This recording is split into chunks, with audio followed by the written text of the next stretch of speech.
आज के लेक्चर में हम डिस्कस करेंगे एप्लीकेशंस ऑफ इलेक्ट्रोस्टैटिक्स। सबसे पहले हम बात करेंगे फ़ोटोकॉपियर्स की। फ़ोटोकॉपियर मशीन है जो कि क्विकली और इजीली कॉपीज़ बनाती है डॉक्यूमेंट्स की। तो जो मेन पार्ट है फ़ोटोकॉपियर का वो ड्रम है।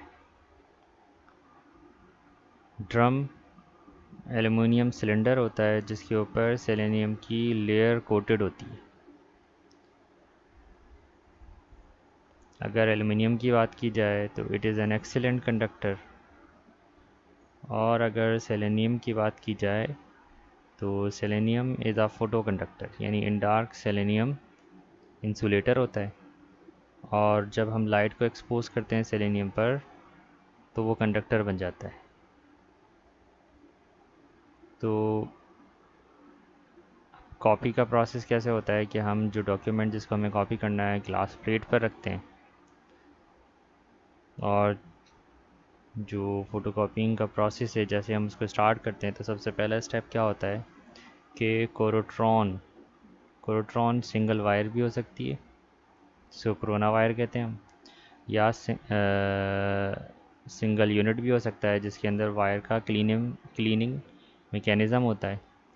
तो इन डार्क हम कोरोट्रॉन के ज़रिए चार्जेस को रिवॉल्विंग ड्रम पर स्प्रिंकल करते हैं। तो डार्क में आप जानते हैं कि सेलेनियम इंसुलेटर होता है जिसकी वजह से चार्जेस जहाँ जाएंगे सेलेनियम पर वहीं पर रहेंगे।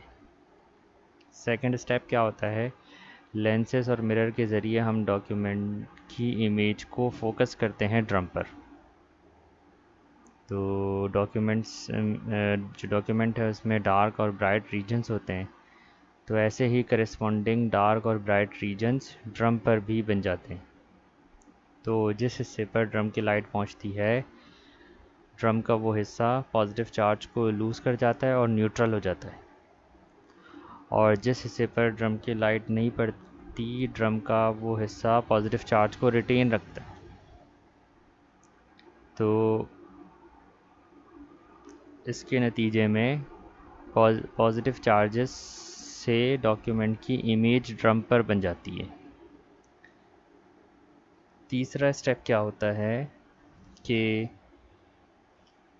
स्पेशल ड्राई ब्लैक पाउडर जिसको हम टोनर कहते हैं, और हमने उसको नेगेटिव चार्ज दिया होता है। जब ये टोनर स्प्रेड होता है ड्रम पर, तो ये टोनर उन पॉइंट्स के ऊपर स्टिक कर जाता है जहाँ पर पॉजिटिव चार्जेस रिटेन हुए हुए होते हैं। यानी जो जहाँ जहाँ पर पॉजिटिव चार्जेस रिटेन रहे, यानी जो हिस्सा डार्क रहा था, जहाँ पर पॉजिटिव चार्जेस रिटेन रहे, तो टोनर क्योंकि नेगेटिवली चार्ज है, क्योंकि हमने उसको नेगेटिव चार्ज दिया हुआ है, तो वो उन तमाम रीजन्स पर जाकर स्टिक हो जाता है ड्रम पर। फोर्थ स्टेप में क्या होगा कि अब हम ट्रांसफ़र करेंगे टोनर को ब्लैंक पीस ऑफ पेपर पर, और वो कैसे करेंगे कि जो पेपर है हम उसको एज़ कम्पेयर टू ड्रम ज़्यादा पॉजिटिवली चार्ज करेंगे, यानी ग्रेटर पॉजिटिव चार्ज प्रोवाइड करेंगे, जिसके नतीजे में जो पेपर है वो जो टोनर ड्रम पर मौजूद है उसको अट्रैक्ट कर लेगा, क्योंकि ड्रम के ऊपर जो पॉजिटिव चार्ज है वो वीक है और जो पेपर पर पॉजिटिव चार्ज है वो स्ट्रॉन्ग है, तो वो सारे टोनर को पेपर पे अट्रैक्ट कर लेगा। और लास्ट स्टेप क्या होगा कि जब ये पेपर हीटेड रोलर से गुजरेगा तो जो टोनर है वो मेल्ट हो जाएगा और फिनिश्ड कॉपी हमें आउटपुट पे मिलेगी। तो ये फ़ोटोकॉपियर का प्रोसेस है जिसके ज़रिए फ़ोटोकॉपीज़ होती हैं फ़ोटोकॉपियर में। अब हम आ जाते हैं सेकंड एप्लीकेशन की तरफ, लेज़र प्रिंटर। लेज़र प्रिंटर जिस प्रोसेस पर बेस करता है उसे हम ज़ीरोग्राफी कहते हैं। ज़ीरोग्राफी का मतलब ड्राई राइटिंग। तो इनिशियली सबसे पहले हम जो फ़ोटो रिसेप्टर ड्रम है इसको चार्ज करते हैं पॉजिटिवली कोरोना वायर के ज़रिए। Photo receptor drum metal roller होता है और उसके ऊपर सेमीकंडक्टर की लेयर होती है। नॉर्मली जो सेमीकंडक्टर होता है इसके ऊपर वो सेलेनियम ही होता है, क्योंकि वो फ़ोटो कंडक्टर है तो लाइट में वो कंडक्टर हो जाता है और डार्क में वो इंसुलेटर की तरह बिहेव करता है।